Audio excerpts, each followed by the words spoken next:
Good morning and welcome to Morning Movie News.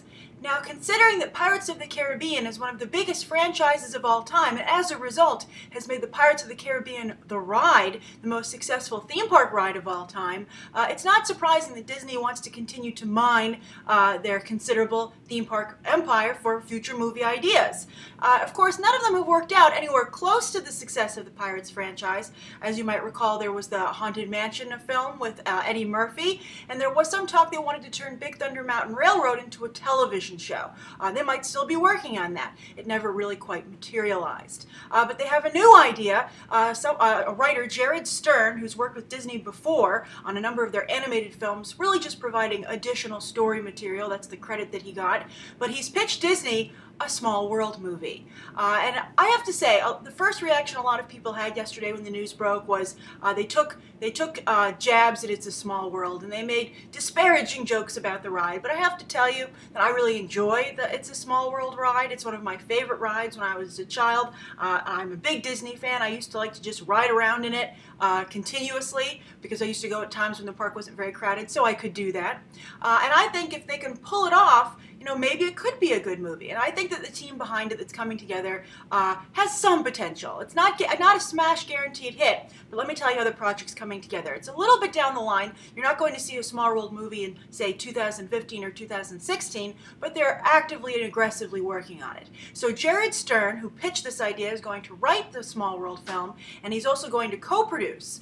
Now, I'll tell you who his co-producer is in a moment, which is going to make you feel a lot better. But as for Jared Stern, he's writing the Lego Movie 2, and I think in a world where the Lego Movie made so much money is why you're seeing people maybe feeling that a Small World film could work in Hollywood. For instance, it was also announced yesterday that they're going to make a Peeps movie, that someone, a very low-tier person in Hollywood, you know, so that again undermines the, you know, the anticipation for it. But still, someone thinks that there can be a Peeps movie, which I think is fascinating. And apparently there's like this big competition to do Peeps dioramas every year, and that's what it's going to be based on. But I have more faith in a Small World movie than I do a Peeps movie. Maybe because I've never really eaten a Peep. But anyway, Jared Stern, so he's written the Lego Movie 2, but as I discussed when I was looking into the Lego Movie 2, he's an odd choice as a writer because so far he's had Mr. Popper's Penguins and The Internship are his big credits. And I think, well, I actually enjoyed Mr. Popper's Penguins, and The Internship wasn't as awful as everyone said, but it wasn't good. He's not the kind of person I'd be like, who do I want to give some of my most trusted properties to? This guy, who's really hit or miss and never been that great. So it must have been one heck of a pitch. Then also, a little bit more promisingly, he's working with Ken Jeong on a Fox project. I think it's listed right now as a Fox TV movie, but called Dr. Ken, but I don't know why Fox would want to make a TV movie. Maybe they're hoping that if it's popular enough, it'll turn into a series. But of course, Ken Jeong, I feel, is the person who took over the Hangover franchise, especially by the time we got to the third one. I thought he was very good in those films. My favorite line was about, like, you don't know how to do cocaine or something, read a book. I think that was in The Internship. I mean, The Hangover 2. I thought that was really brilliant, and he delivered it quite well. It came out of nowhere. But anyway, so Jared Stern is going to be writing It's a Small World film. They're hoping it'll turn into a franchise. Now, his co-producer is Dan Lin.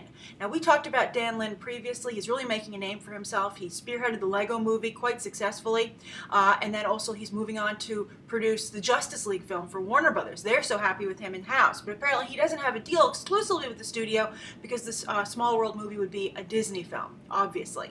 So he's producing. Now, the director is Jon Turteltaub.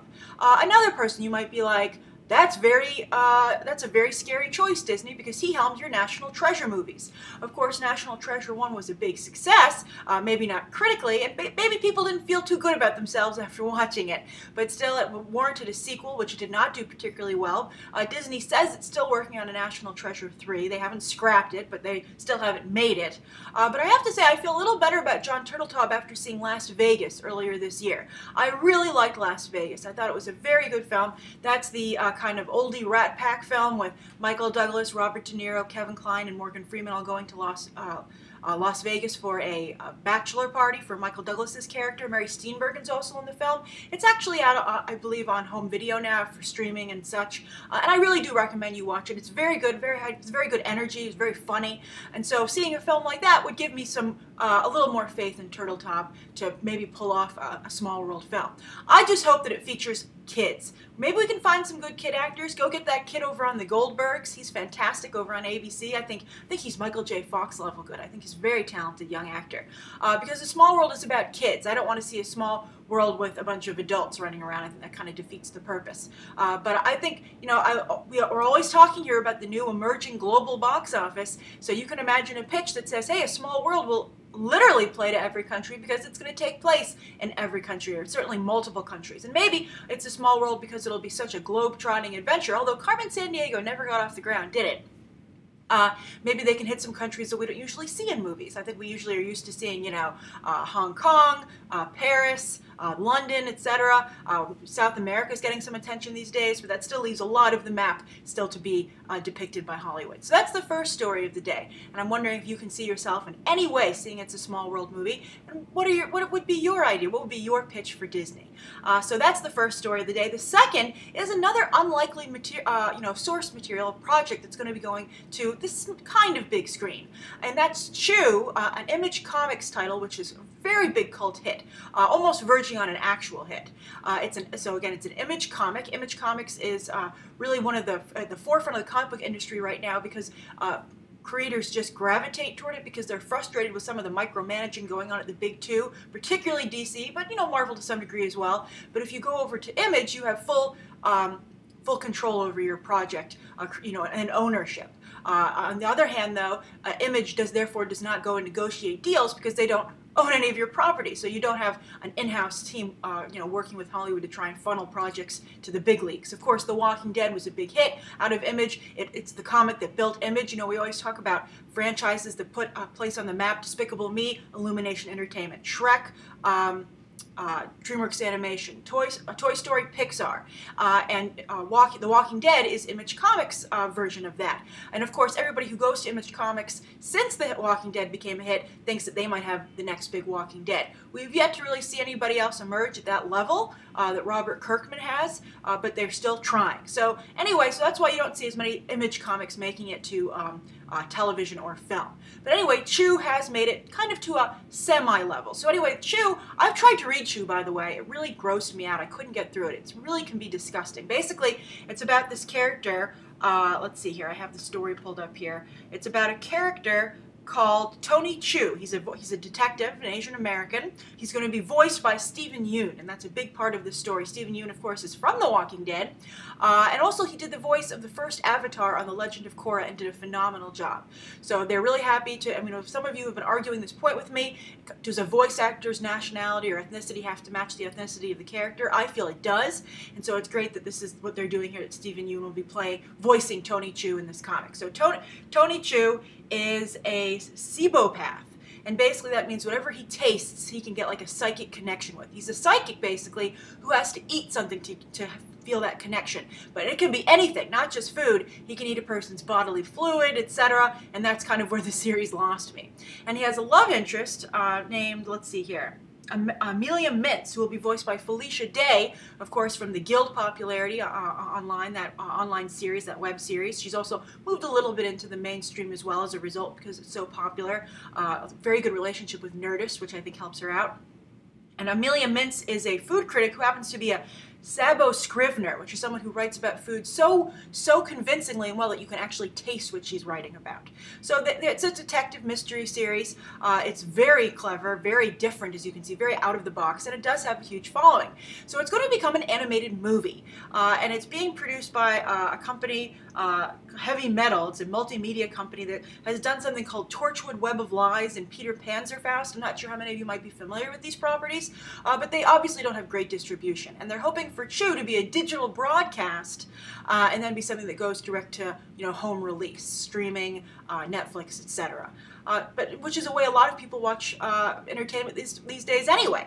So I'm very curious, you know, if anyone here read Chu, are you happy that this is where Chu ended up? Would you have preferred it to get a little higher on the entertainment ladder, or are you just happy that it's evolved at all and moved beyond the page? What do you think of the voice casting here of Steven Yeun and Felicia Day, who are actually quite well cast to the point you could make a live-action version of Chu with the both of them? And are you at all disappointed that's not the case? I mean, we talk a lot about animation and how popular it is these days, but I think the biggest thing about animation animation and when it works and when it doesn't is you have to ask yourself the question, could we have done this live action? And if the answer is yes, I personally feel you should do it live action.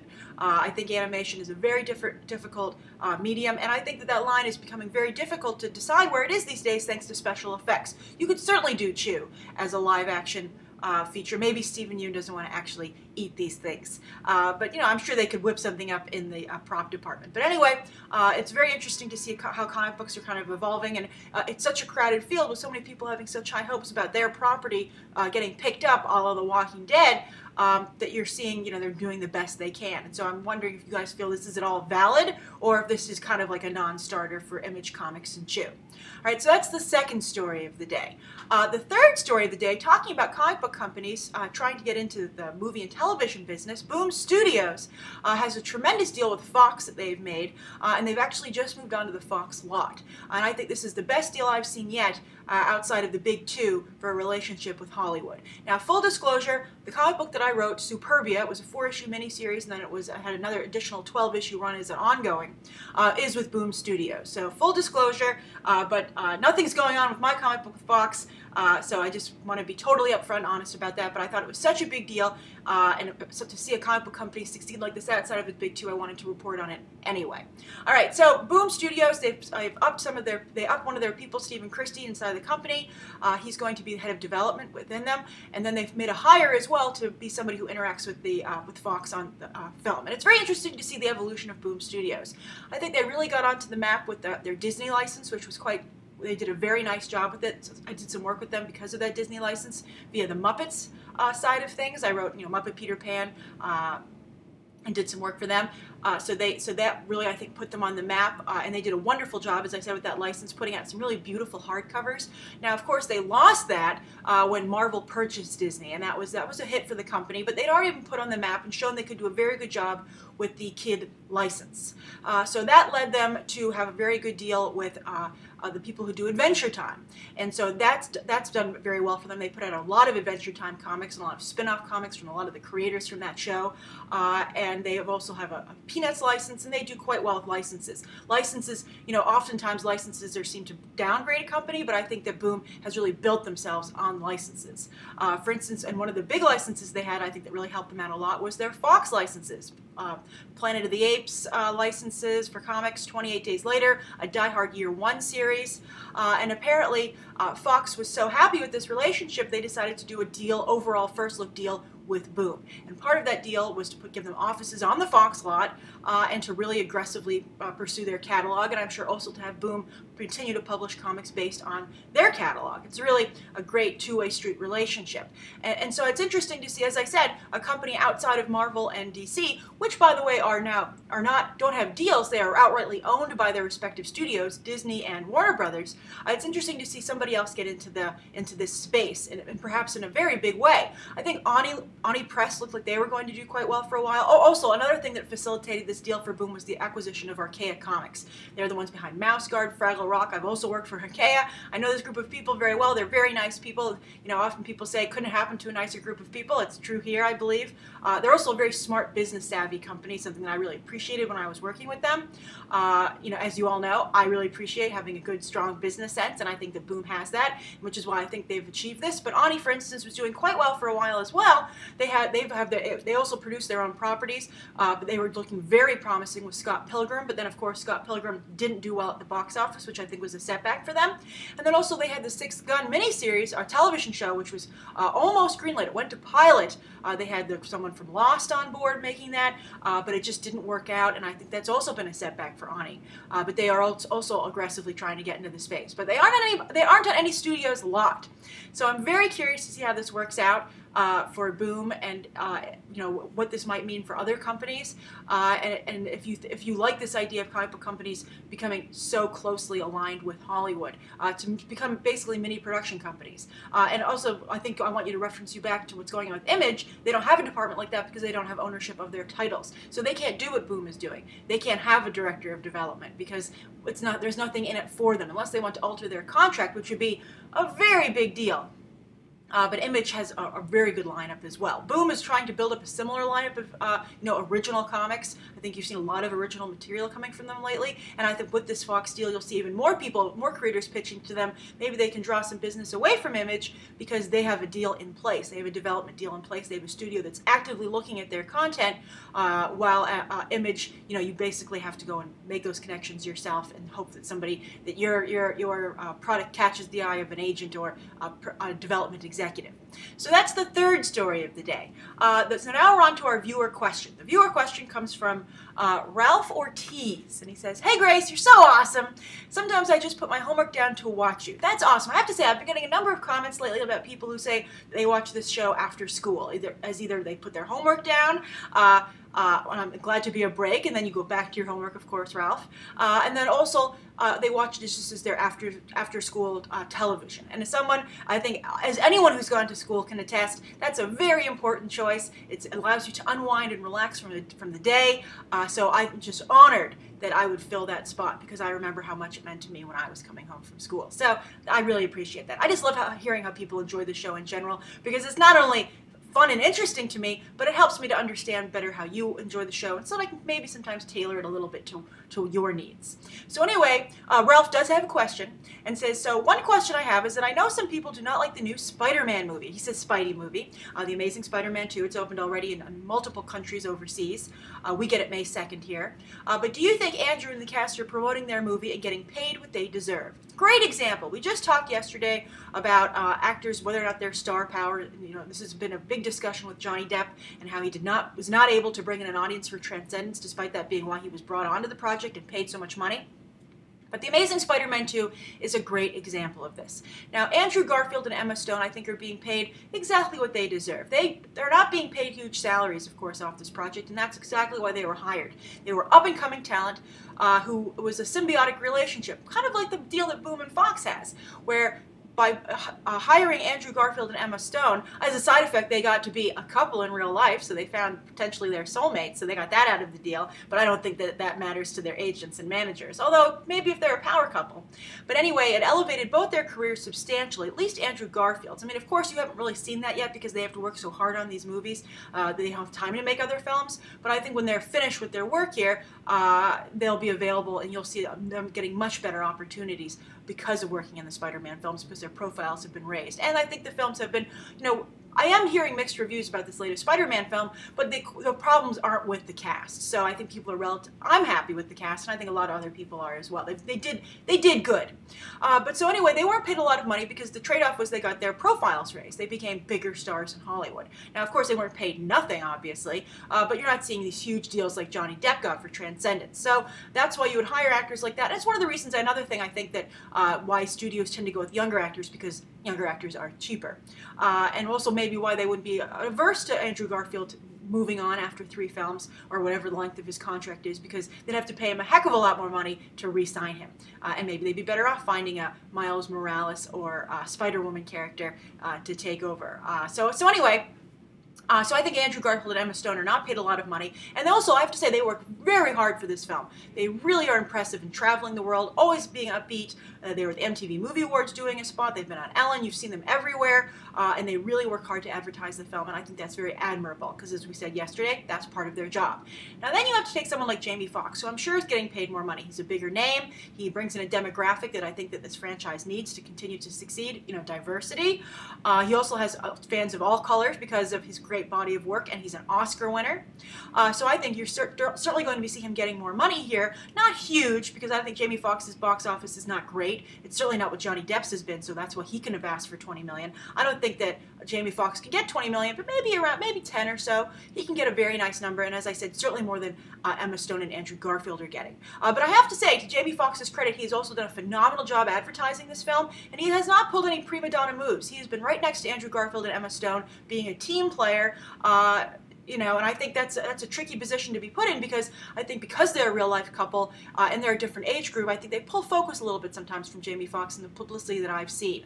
And I think that Fox, it's interesting, it doesn't have great chemistry with them in real life, because I think that also is a bit of a problem. I think he doesn't, at least in the MTV bit, it might have been a poorly written bit on the MTV Movie Awards, but you said that Jamie Foxx had a little bit of trouble kind of connecting with them and wasn't quite comfortable interacting with them in an improv situation, I guess. But, I think Jamie Foxx has really done a great job as well, and I think that the Spider-Man cast is commendable for their ability to really, promote the film and come together. Now, also, I think we should point out, well, we talked yesterday about X-Men sending everyone out to all the corners of the globe. You haven't really seen anybody else in the Spider-Man cast besides those three doing publicity. Where's Dane DeHaan?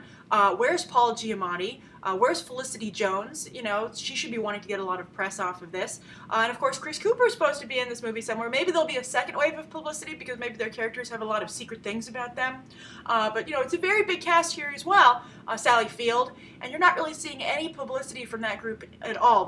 Sony has really chosen to focus on the Andrew Garfield, Emma Stone, and Jamie Foxx trio. Perhaps it's a little less expensive to have to send want to send other people all over the place. The studios pick up the tab for all this travel, hotel, airfare, and often you're allowed to bring an entourage, a couple of people with you to keep you company. So maybe that's also a cost issue. But I think that The Amazing Spider-Man, the reboot, has been an excellent example of well-casted, financially, fiscally responsible franchise. It'll be interesting to see if they continue to make all the right moves and their gamble pays off and they can create this Spider-Man cinematic universe that's so pivotal to them. And then you will start seeing characters like Miles Morales and Jessica Drew and so on, etc. It'll be very interesting to see what happens here. So that's today's morning movie news. Thank you for tuning in. You can write down below what you think of today's three stories, and the viewer question, and let me know what you'd like to see covered tomorrow and any questions that you might have. Thanks for watching. Bye.